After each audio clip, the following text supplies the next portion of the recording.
새벽 우리에게 주신 하나님 말씀은 사도행전 12장 1절에서 25절까지의 말씀입니다.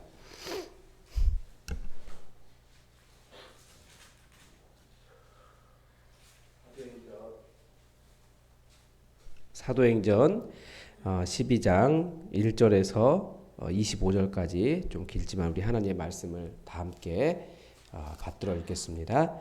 그때 헤롯 왕이 손을 들어 교회 중에서 몇 사람을 해하려 하여 요한의 형제 야고보를 칼로 죽이니 유대인들이 이 일을 기뻐하는 것을 보고 베드로도 잡으려 할세. 때는 무교절 기간이라 잡음에 옥에 가두어 군인 넷씩인 네 패에게 맡겨 지키고 유월절 후에 백성 앞에 끌어내고자 하더라. 이에 베드로는 옥에 갇혔고 교회는 그를 위하여 간절히 하나님께 기도하더라. 헤롯이 잡아내려고 하는 그 전날 밤에 베드로가 두 군인 틈에서 쇠사슬에 매여 누워 자는데 파수꾼들이 문 밖에서 옥을 지키더니 호련히 주의 사자가 나타나매 옥중에 광채가 빛나며 또 베드로의 옆구리를 쳐 깨워 이르되 급히 일어나라 하니 쇠사슬이 그 손에서 벗어지더라.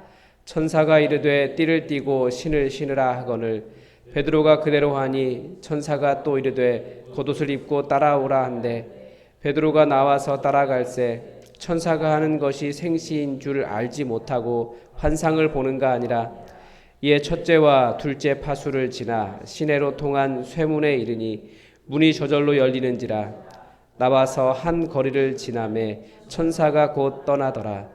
이에 베드로가 정신이 들어 이르되 내가 이제야 참으로 주께서 그의 천사를 보내어 나를 헤롯의 손과 유대 백성의 모든 기대에서 벗어나게 하신 줄 알겠노라 하여 깨닫고 마가라 하는 요한의 어머니 마리아의 집에 가니 여러 사람이 거기에 모여 기도하더라.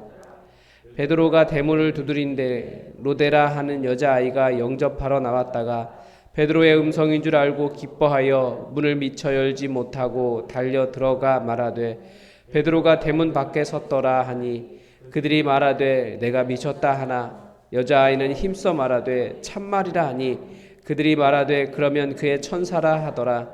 베드로가 문 두드리기를 그치지 아니하니 그들이 문을 열어 베드로를 보고 놀라는지라. 베드로가 그들에게 손짓하여 조용하게 하고 주께서 자기를 이끌어 옥에서 나오게 하던 일을 말하고 또 야고보와 형제들에게 이 말을 전하라 하고 떠나 다른 곳으로 가니라.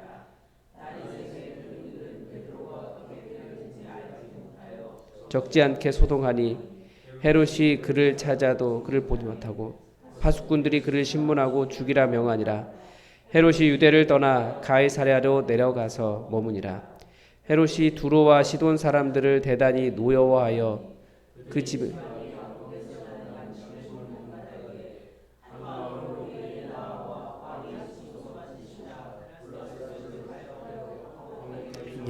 여기까지 읽겠습니다. 네, 제가 본문을 잘못 적어놨네요. 19절까지입니다. 네.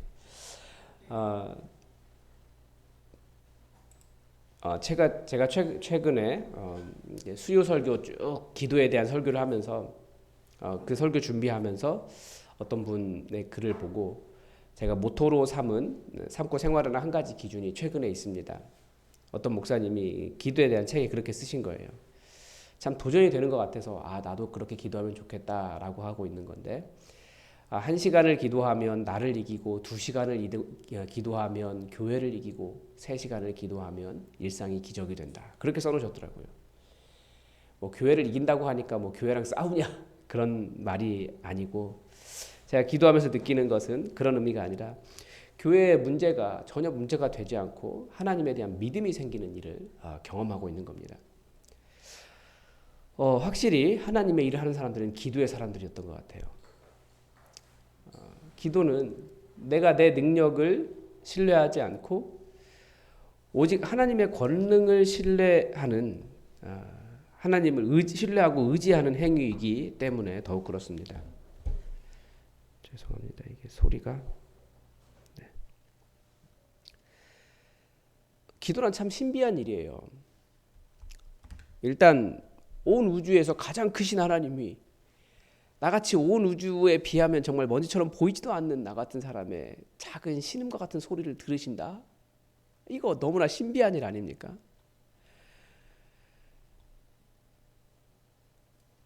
그리고 그렇게 크신 하나님이 뭐 크기로 이야기할 수는 없지만 아무튼 스케일 자체는 우주보다 크신 하나님이신데 그분이 나같이 작은 자의 그 기도 소리를 듣기를 기뻐하신다라는 거예요. 정말 신비로운 일입니다. 근데 그냥 들으시는 것뿐만 아니라 그 기도를 들으시고 우리 삶에 기적을 행해 주신다는 사실은 더더욱 놀라운 일입니다. 제가 기도를 길게 하기 위해서 반드시 필요한 게 뭐냐면 성도들의 기도 제목, 중보의 내용을 알아야 되는 겁니다. 그러니까 열심히 사람들의 기도 제목 받고 수첩에 적고 작게 지나가도 다 적고 그래서 기도하게 되고 저도 어떤 변화들을 겪고 있어요. 기도가 변화시키고 있는 겁니다. 근데 오늘 본문에도 놀라운 기도가 나와요. 사도행전은 성령행전이고 사도행전은 기도행전이다. 이런 말씀 드렸습니다. 교회가 점점 성장해 갈 때 헤롯 왕이 교회 중에서 몇 사람을 해했다라고 되어 있습니다. 그때 요한의 형제 야고보를 칼로 죽였습니다. 신약성경에 오늘 본문 안에도 야고보가 둘이 나오죠. 이렇게 죽은 순교한 요한의 형제 야고보 그리고 베드로가 야고보에게 얘기해라라고 말한 야고보 둘이 있습니다.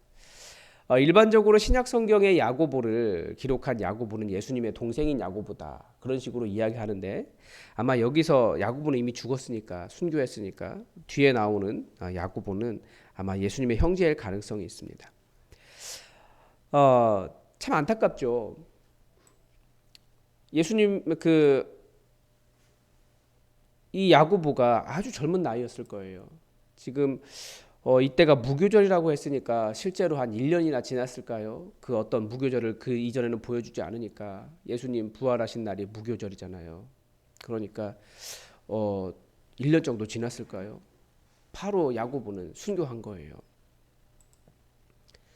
아마 죽지 않았다면 베드로나 요한, 야고보 이 세 사람이 엄청난 수제자였는데 엄청난 영향을 미쳤을 거예요. 그런데 헤롯의 칼에 먼저 순교했습니다.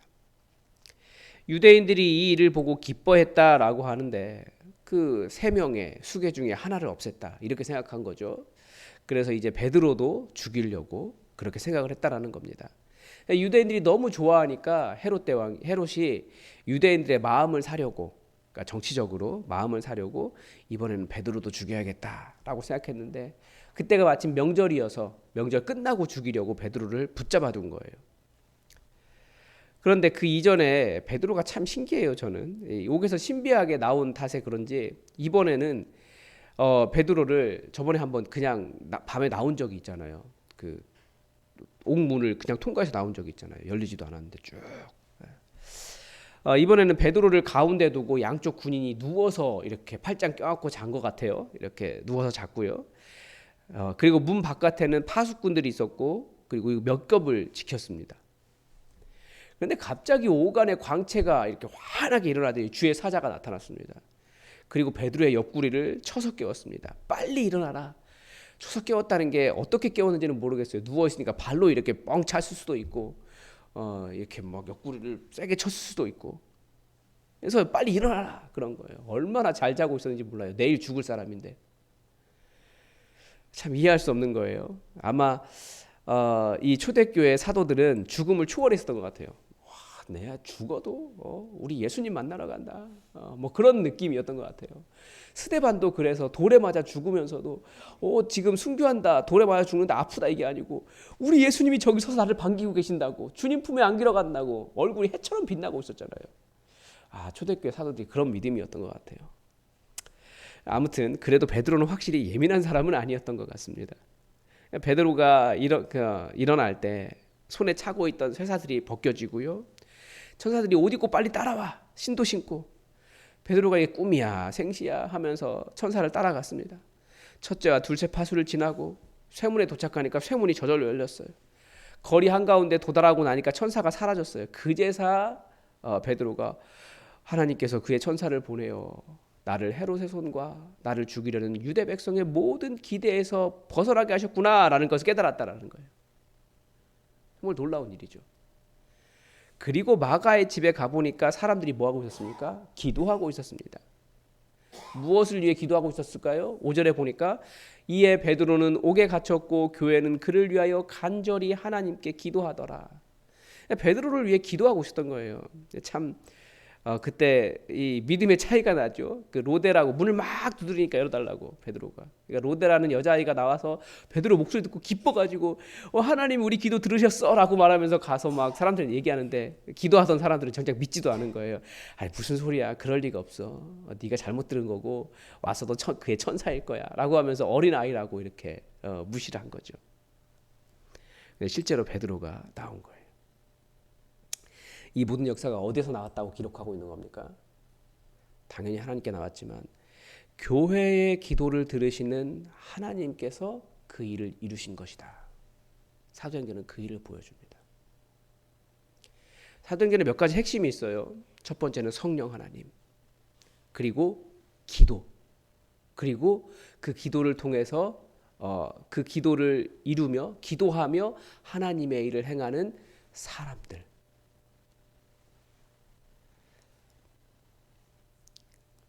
베드로는 솔직히 기도하지 않았잖아요. 쿨쿨 잤잖아요. 물론 야고보 때에도 교회는 기도했을 것입니다. 근데 이유는 알 수 없지만 하나님은 베드로의 경우에는 정말 신비하게 그 기도를 들으셨습니다. 우리는 예수님의 일을 대신해서 일합니다. 우리는 이 일을 사역이라고 합니다. 사역은 어떻게 하는 겁니까? 내가 하는 게 아니고 하나님께서 이루시는 것입니다. 하나님께서 일을 이루시는 일은 우리의 기도부터 시작한다는 겁니다. 그래서 예수님도 제 아들에게 계속 기도를 가르쳐 주셨고 예수님도 새벽 일찍 일어나서 기도함으로 사역을 시작하셨어요. 기도하지 않는 교회는 하나님의 능력을 경험할 수 없습니다. 물론 조직으로서 발전할 수도 있을 겁니다. 그러나 하나님의 능력을 경험하며 하나님의 능력으로 세워져 가는 교회는 될 수 없는 거죠. 그런 교회는 기도할 때 하나님의 일을 경험합니다. 저도 요즘 최근에 계속해서 경험하는 것들이 있어요. 더 확실해지면 이제 간증하겠죠. 교회는 기도할 때 달라집니다. 우리는 기도하며 예수님의 일을 대신하는 사람들입니다. 예전에 설교 시간에 한번 말씀드린 그 새롭게 하소서 목사님의 간증 다시 한번 생각해보면 은혜가 될 것 같아요. 시골에서 사역하시는 한 목사님이 집에 가시는데 정말 돈이 없었던 거예요. 교회 차를 끌고 어쨌든 가신 거예요. 근데 기름이 떨어졌고 휴게소에 멈추셨습니다. 기름 넣을 돈이 없어서 한밤중에 휴게소에 주유소를 세우고 그 차에서 울면서 하나님 기도했다라는 거죠. 근데 어떤 여자분이 똑똑 두드리시더니 교회 차인 것 같은데 여기서 뭐 하시냐고 묻더라는 거예요. 그래서 아무 일도 아니라고 그렇게 얘기했는데 조금 후에 그 분이 다시 오시더니 5만 원을 주고 가셨다는 거예요. 그래서 그 새벽에 거기서 그 5만 원짜리 붙잡고 하나님께서 내 기도 들으시는구나. 그렇게 울면서 기도했다라는 거 아니에요. 그분은 재밌는 간증이 그거잖아요. 시골 교회를 다시 지어야 되는데 교회를 철거할 비용이 없는 거예요. 근데 마침 그때 태풍이 와가지고 교회를 몽땅 쓸어간 거예요. 그래서 철거를 하나님이 해주셨다고. 하나님은 정말 신비한 방법으로 하나님의 일을 행하세요. 우리의 기도를 들으시고 우리의 근심을 하시고 우리의 한숨 같은 기도를 들으시고 하나님 일을 행하십니다. 하나님은 우리 교회도 그렇게 역사하시는 줄 믿습니다. 여러분, 우리 정말 기도하면서 사도들처럼 기도하면서 하나님의 신비하게 하나님의 역사의 시줄과 날줄을 엮으시면서 우리를 감동시키시고 하나님의 일을 하게 하십니다. 우리도 사도들처럼 기도하면서 어떤 어려움 속에서도 복음을 증거하게 하시고 진짜 교회로 서게 하시고 손을 내밀어 치유하게 하시고 예수 그리스도의 이름으로 표적과 기사가 가득하도록 우리 기도합시다. 우리가 기도할 때 교회가 기도한 대로 기적을 일으키며 하나님의 일을 감당할 줄 믿습니다. 우리 예수품만교회 사람이 세우는 교회가 아니라 기도하면서 하나님께서 세우시는 교회 되도록 우리가 함께 기도하며 우리 하나님의 교회를 세워가 봅시다. 오늘도 하나님의 뜻이 우리에게 이루어지기를 주기도문으로 기도하겠습니다. 하늘에 계신 우리 아버지, 아버지의 이름을 거룩하게 하시며 아버지의 나라가 오게 하시며 아버지의 뜻이 하늘에서와 같이 땅에서도 이루어지게 하소서. 오늘 우리에게 일용할 양식을 주시고 우리가 우리에게 잘못한 사람을 용서하여 준 것 같이 우리 죄를 용서하여 주시고 우리를 시험에 빠지지 않게 하시고 악에서 구하소서. 나라와 권능과 영광이 영원히 아버지의 것입니다. 아멘. 여러분, 우리 교회가 기도가 달라진 교회 될 수 있도록 여러분 강력하게 기도를 부탁을 드립니다. 그리고 우리 환우들을 위해서 기도해 주십시오. 환우들이 모두 치유되어서 예배 자리로 나올 수 있도록 기도해 주십시오. 그리고 우리 이제 가정교회 시작하려고 계속해서 움직여 나가고 있는데 이 시작한 교회들이 진짜 작은 교회로서 제대로 서나갈 수 있도록 여러분 목자들에게 성령을 부어주시고 모두가 한마음 되어서 작은 교회들을 세워갈 수 있게 여러분 기도해 주시기 바랍니다. 다 함께 기도하겠습니다.